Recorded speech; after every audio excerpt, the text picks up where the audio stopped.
Hey, hello everyone, and welcome to the Jobbing to Jabronis Wrestling Podcast. I'm your host, Ed Felix, and this is my review of the biggest WrestleMania of all time, WrestleMania 38. That is until next year's Mania at SoFi Stadium, when WWE will reveal a new record-breaking attendance level of 200 bajillion members of the WWE Universe trademark. So let's get right down to it. A night one of WrestleMania kicks off with a tag match between the Usos and Shinsuke Nakamura and Rick Boogs. A match was decent, ended with a nasty injury. Rick Boogs just lifting both the Usos up on his back, and his knee just completely gives out.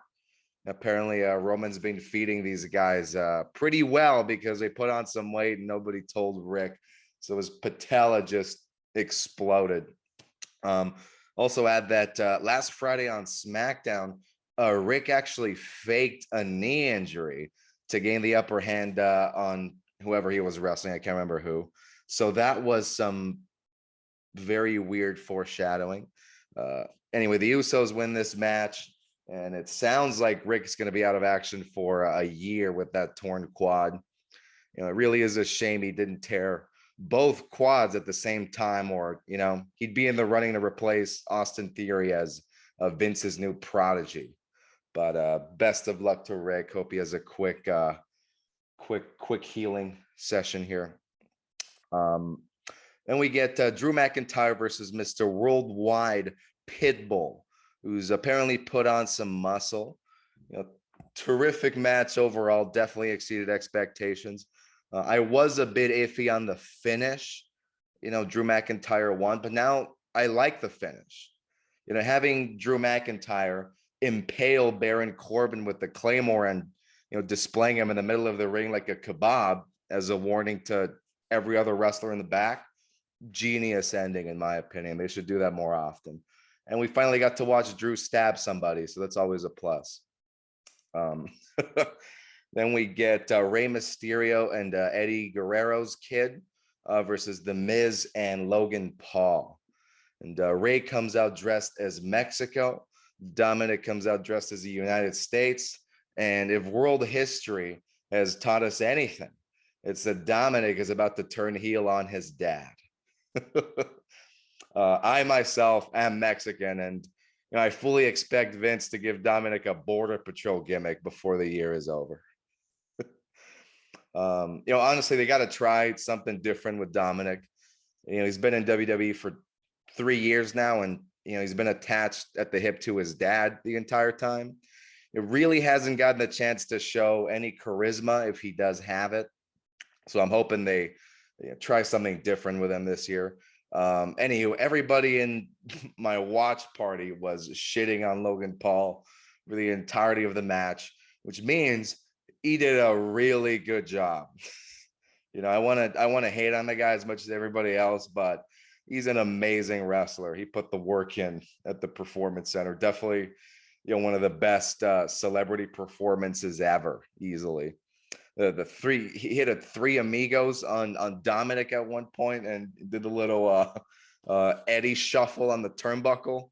That was just chef's kiss. My man's a natural heel, and pretty sure we're gonna see him again. The Miz and Logan Paul win, and the Miz just turns on Logan Paul because this is WWE, that you cannot have a tag match without turning on your partner. So the Miz turns on Logan Paul, setting up the main event for WrestleMania 39, baby. And it will be a title versus title versus title versus title match.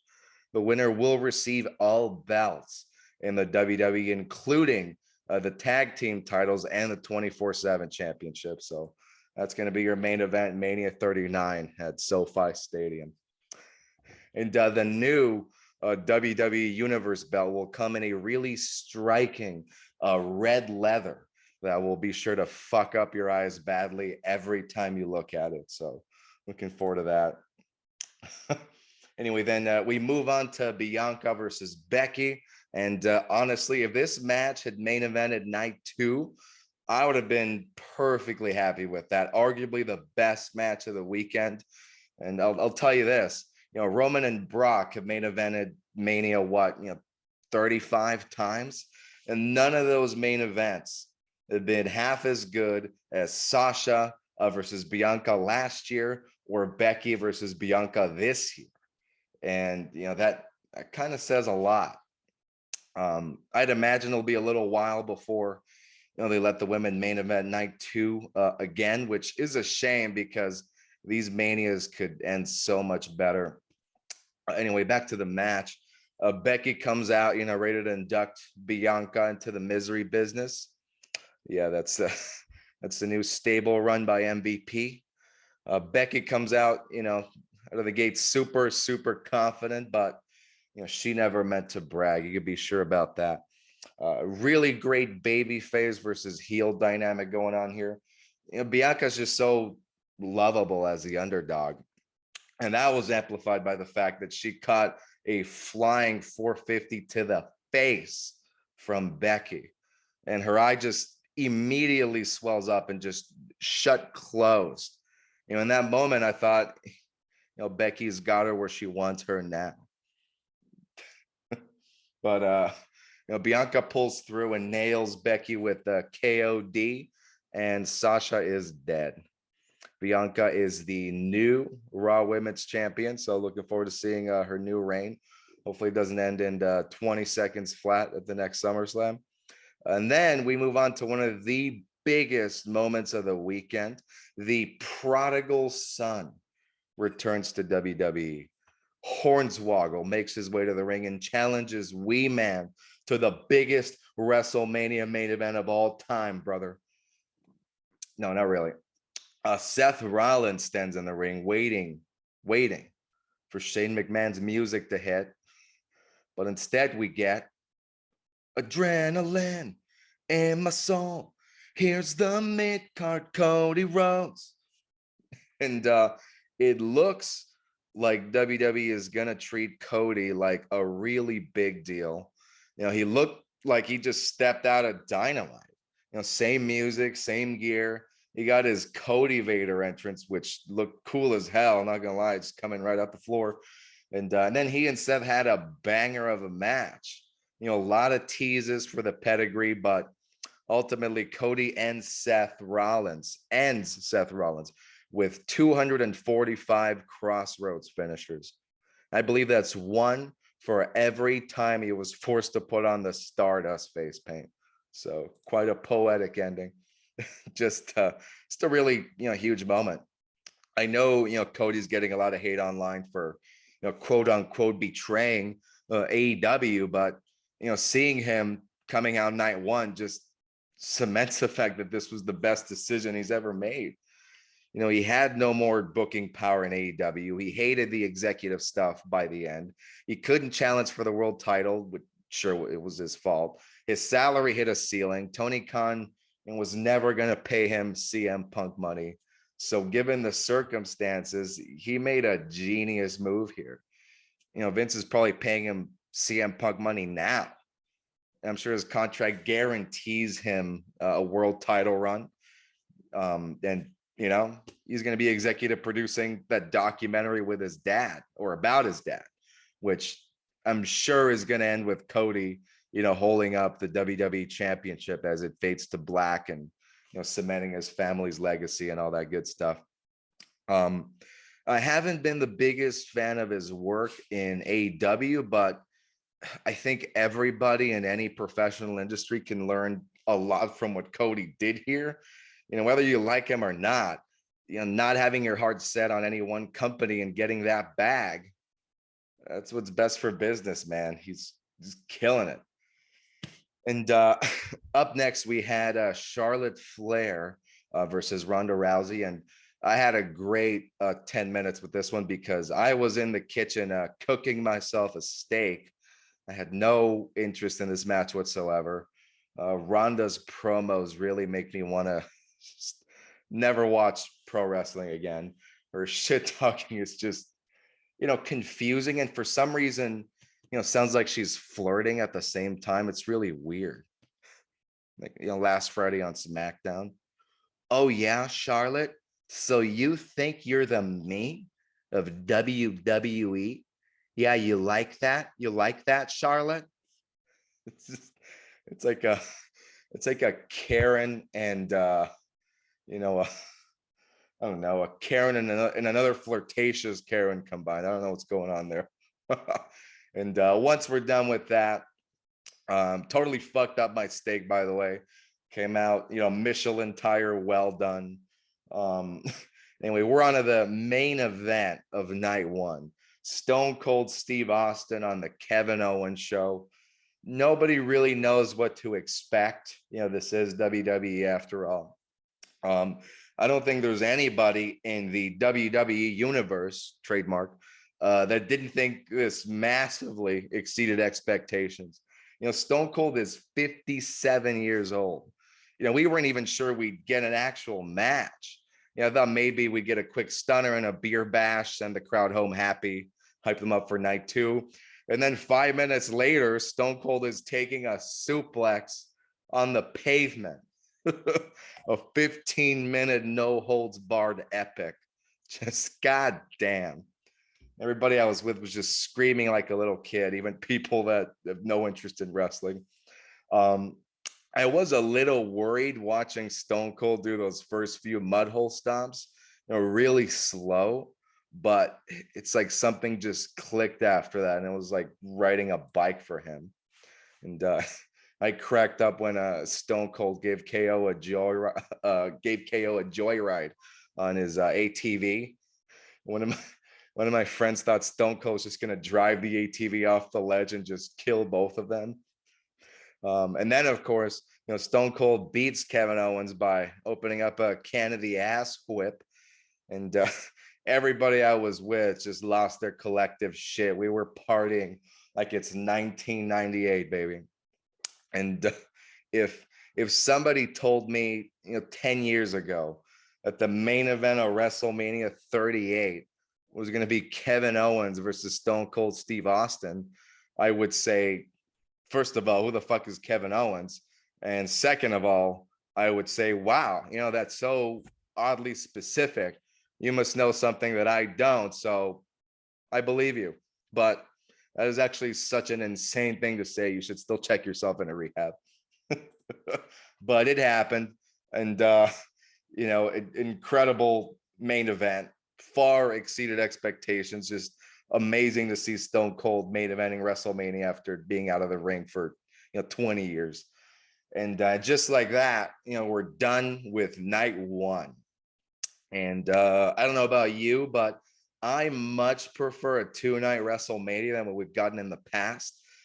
8 hours of wrestling is in one day is just exhausting. And the crowd is always completely dead by the main event.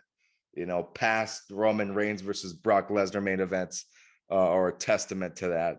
But it does sound like they're going to keep the gravy train going at SoFi Stadium next year with the 2-nighters, and I'm all about it. So let's move on to night two here. We kick off with Triple H coming to the ring. Huge pop for the assassin of the cerebellum. Triple H performs his classic entrance, giving everybody in the front row COVID, the Triple H variant. And then he gives a very passionate speech about, how much the WWE Universe trademark means to him, and how they've been there for him at every premium live event, trademark. And then he proceeds to take off his wrestling boots and just leaves them in the ring. And then he takes off his suit, pants, and shirt. He gets completely butt naked for the WWE Universe, and then walks to the back, ending his career the same way it began, terrorizing the audience. Very, very touching moment. And the first match for night two is for the Raw Tag Team titles. It ends with Matt Riddle smoking a blunt right on live TV and hitting an RKO on Montez Ford from the rafters. And then we cut to RVD sitting at home with a single tear, rolling down his cheek, happy as can be for having paved the way for all these young potheads. Inspiring. Matt Riddle and Randy definitely hit that high performance integrity weed right before this match because they killed it. And then what's his face? Stephen Gableton comes into the ring and assaults Chad Gable, after he made fun of his wife's hair. Wait, no, that was last weekend. Will Smith, by the way, should join WWE, where you can assault people with impunity here. The only thing you can actually get arrested for in WWE is messing with Texas, as Kevin Owens will tell you. Undertaker once buried a guy alive, and he just got inducted into the WWE Hall of Fame. So I think Will would be very happy here. Speaking of which, anybody else really enjoying, Undertaker Tony Robbins edition? He was out there with his motivational speaker headset, just dropping comedic bombs and inspiring people. I'm definitely gonna buy his 3-day motivational retreat. On the first day, they actually bury you alive as a mental endurance exercise, so you stop fearing death. Pretty awesome. Day 2 of the retreat, you have to burn your family's house down with your parents and brother inside of it. And it teaches you, what does he say? It teaches you to stop caring about what people think. It was a valuable lesson there. And then on the last day of the Undertaker retreat, he brings out a licensed dermatologist, and you can get any ugly tattoos with your wife's name on it lasered off. It does cost extra though. And boom, just like that, you've graduated from the ministry. Let's get back to Mania here. Bobby versus Omos was pretty good. Bobby is the only man in history to get Omos to take a bump. Hit him with a spear right to the ass. I assume, shattering both of Omos' knees into a million pieces. And Omos has, 2 ways he can go from here. Number one, he'll come out on Raw in 2 weeks with his new sexual chocolate 2.0 dancing gimmick because Vince loves that stuff. Or 2, he gets released in 2 weeks. Anyway, Sami Zayn versus Johnny Knoxville, match of the weekend, in my opinion. This should have main evented night 2. This greatest match in the history of our sport. Johnny Knoxville comes out dressed as Andy Kaufman. Amazing reference to arguably the greatest celebrity wrestler ever in Andy Kaufman. Had a very mainstream feud with Jerry Lawler back in the 80s. You love to see it. And this match watched like an episode of Tom and Jerry. The Jackass cast is just tailor-made for wrestling. I can't believe they hadn't done this before. That's how good it was. Watching Wee Man slam Sami Zayn was unreal. It's definitely our generation's Hogan slamming Andre. Probably better than that.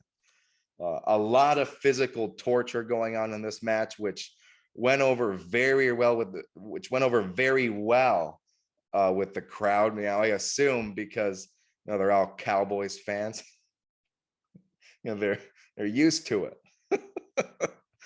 And watching Johnny whip out that detonator and light Sammy's ass on fire was some Wile E. Coyote shit.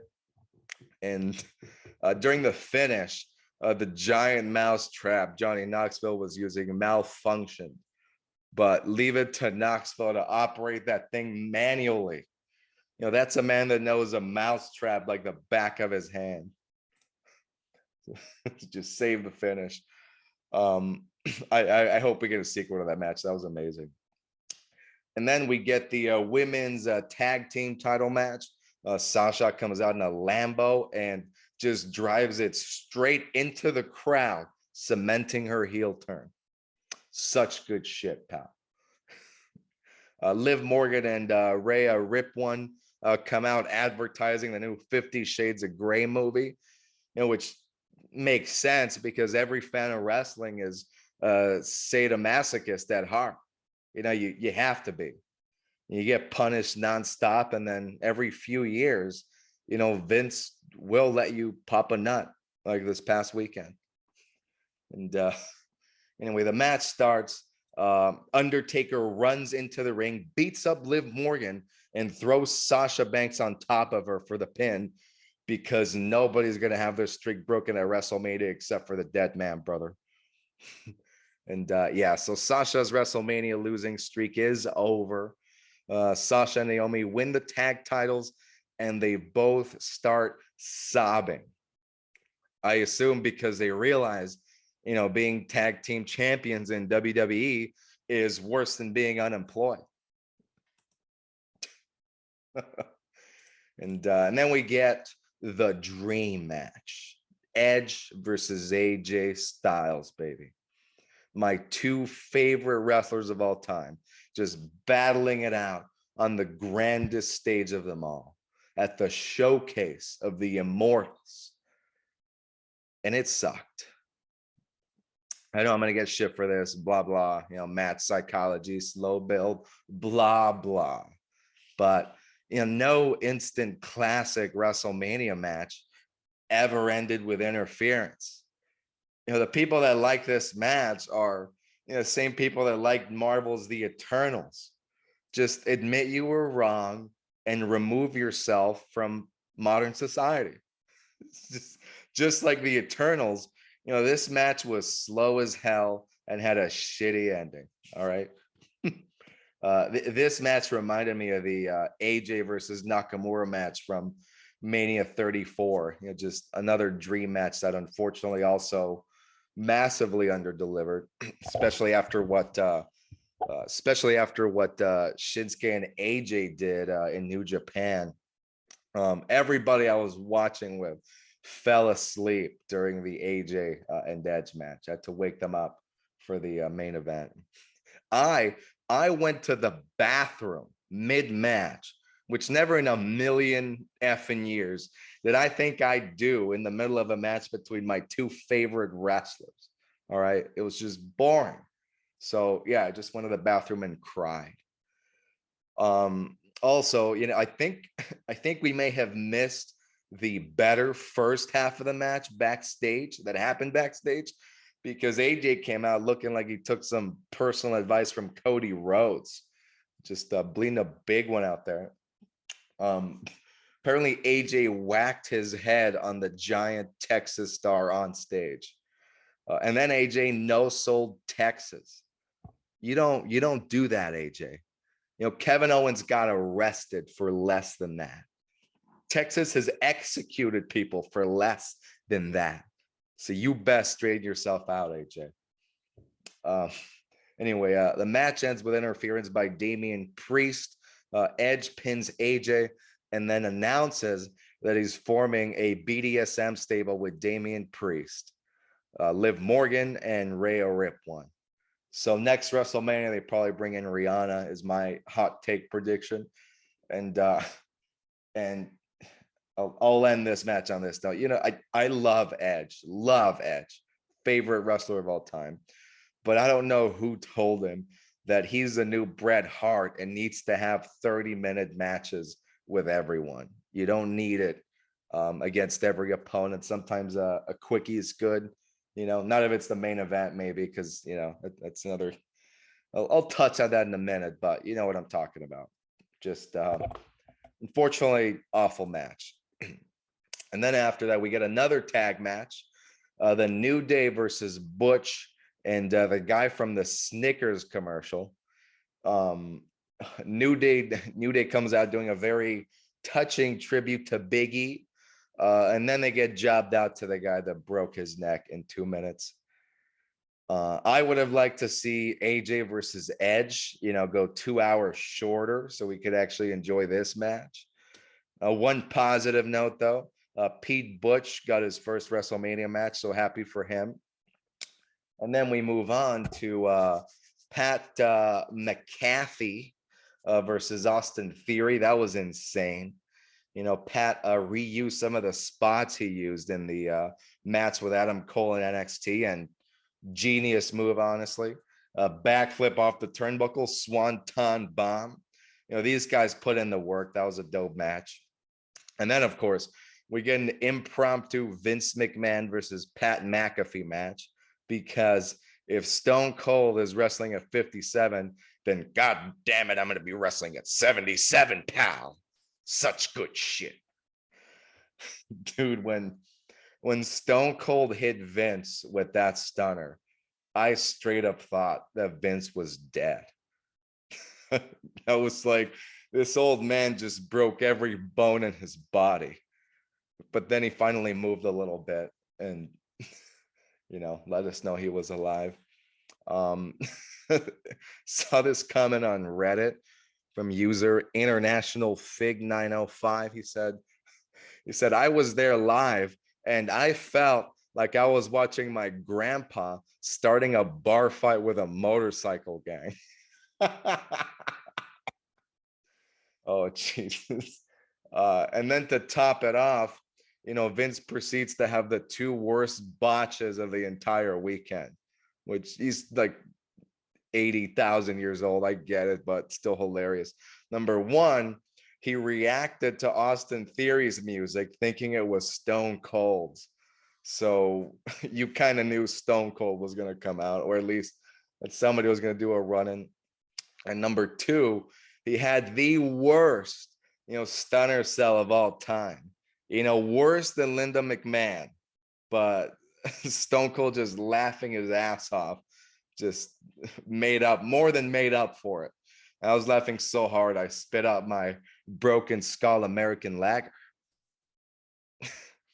So within the span of 10 minutes, we got both the worst stunner cell of all time and the best stunner cell of all time, with Austin Theory doing his best impression of Shawn Michaels trolling Hulk Hogan at SummerSlam 2005.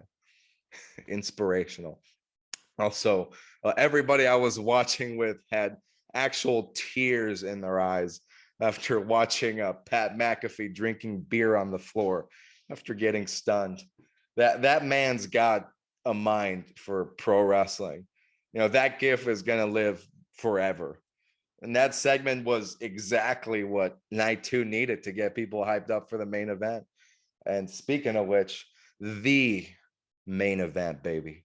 The greatest WrestleMania main event of all time.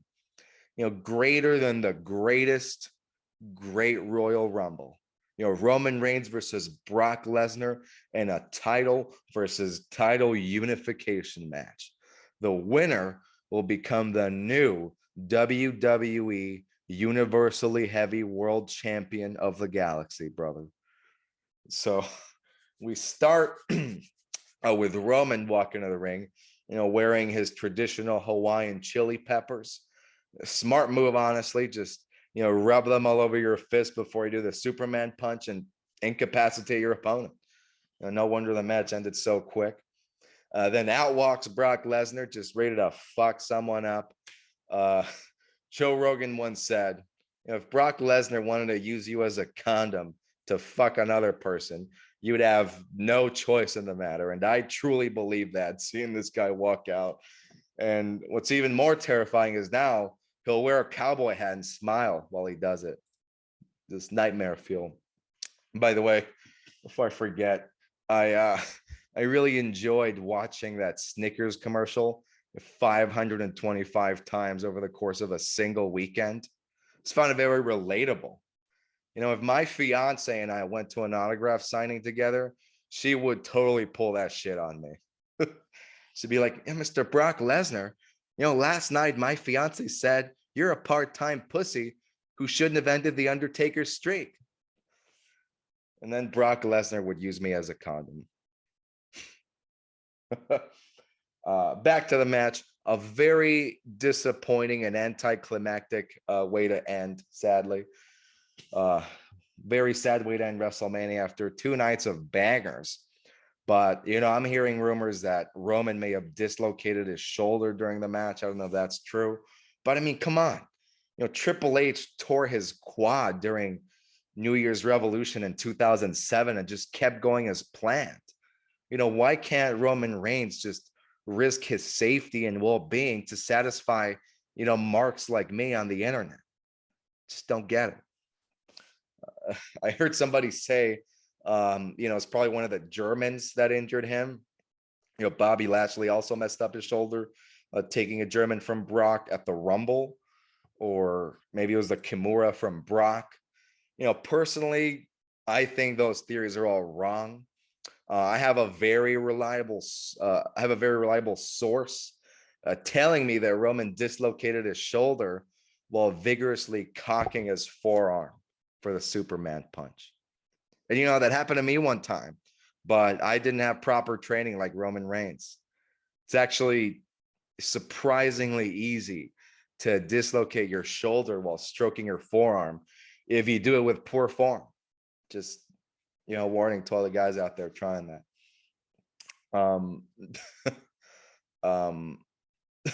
I actually asked one of my friends who was at my WrestleMania party, who doesn't watch wrestling at all, which wrestlers they actually know. And the first answer one of them gave me is the one that jacks off his hand.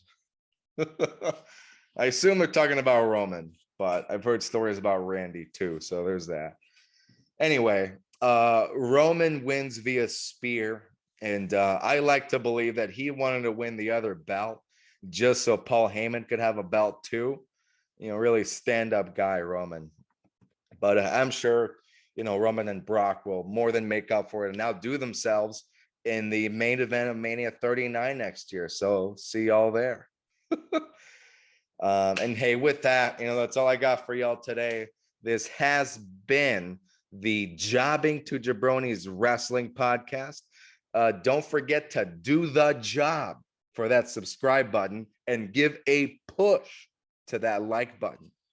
New episodes of the Jobbing to Jabronis Wrestling Podcast every Thursday. So watch out. See y'all next time. Bye-bye.